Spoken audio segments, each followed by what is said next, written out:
got so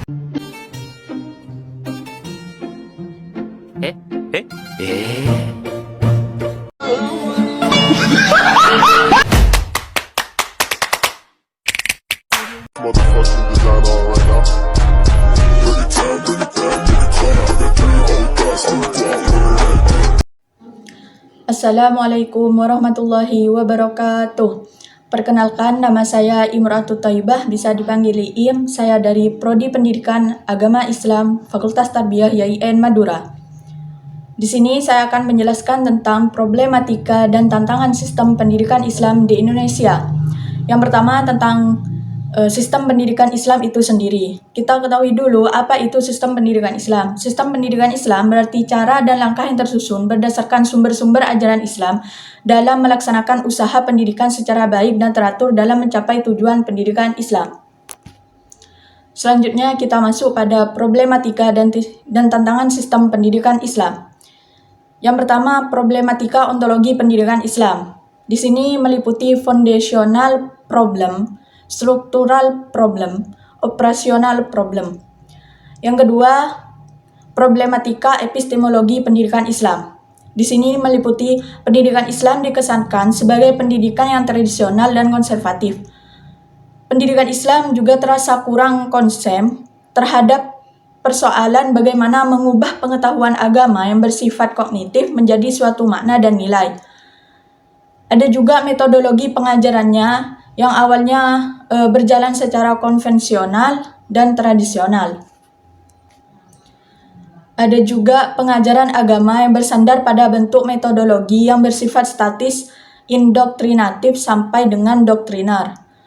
Selanjutnya, problematika aksiologi pendidikan Islam. Di sini meliputi yang pertama, tujuan pendidikan Islam yang kurang berorientasi pada nilai-nilai kehidupan masa yang akan datang. Ada juga pudarnya doktrin awal pendidikan Islam tentang konsep nilai ibadah dan dakwah syiar Islam. Ada juga peserta didik pun dalam menuntut ilmu cenderung mengesampingkan nilai-nilai Islam. Nah, selanjutnya kita memasuki ke solusi alternatif dari problematika ketiganya. Solusi alternatif di sini meliputi solusi dari problematika ontologi pendidikan Islam, yaitu meliputi mengarahkan kurikulum agar lebih banyak memberi peserta didik untuk berhubungan langsung dengan fisik objek. Ada juga pengalaman yang ditanamkan kepada peserta didik tidak hanya sebatas pada alam fisik saja, tapi juga pada alam rohaniah. Ada juga yang ditanamkan pengetahuan tentang hukum dan sistem kesemestaan. Selanjutnya kita memasuki ke solusi dari problematika epistemologi pendidikan Islam. Di sini yang pertama yaitu menghilangkan paradigma dikotomi antara ilmu agama dan ilmu umum, dan ilmu itu tidak bebas nilai tetapi bebas untuk dinilai. Nah, selanjutnya juga ada yang merubah pola pendidikan Islam yang indoktrinasinya menjadi pola partisipatif antara guru dengan murid. Ada juga yang merubah paradigma ideologis menjadi paradigma ilmiah yang berpijak pada wahyu Allah Subhanahu wa taala. Ada juga rekonstruksi kurikulum yang masih sekuler dan bebas nilai spiritualnya.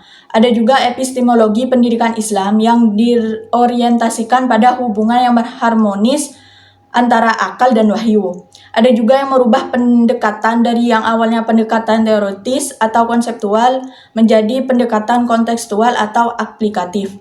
Ada juga peningkatan profesionalisme tenaga pendidik. Nah, selanjutnya kita memasuki pada solusi dari problematika aksiologi pendidikan Islam.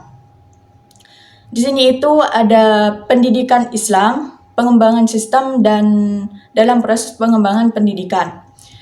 Di sini yaitu pada pendidikan Islam diorientasikan pada upaya menciptakan suatu kepribadian yang mantap, dinamis, mandiri, dan juga kreatif. Ada juga pengembangan sistem pendidikan Islam yang diarahkan pada terwujudnya kondisi mental, moral, dan spiritual religius. Ada juga dalam proses pengembangan pendidikan dengan menggunakan pendekatan etik moral dan estetik moral. Mungkin hanya itu penjelasan dari saya untuk pertemuan kali ini. Bagi yang ingin bertanya bisa cek di link YouTube saya. Jangan lupa subscribe, like, komen, dan share sebanyak-banyaknya ya. Mungkin hanya itu penjelasan dari saya untuk pertemuan kali ini. Kurang lebihnya mohon maaf. Wassalamualaikum warahmatullahi wabarakatuh.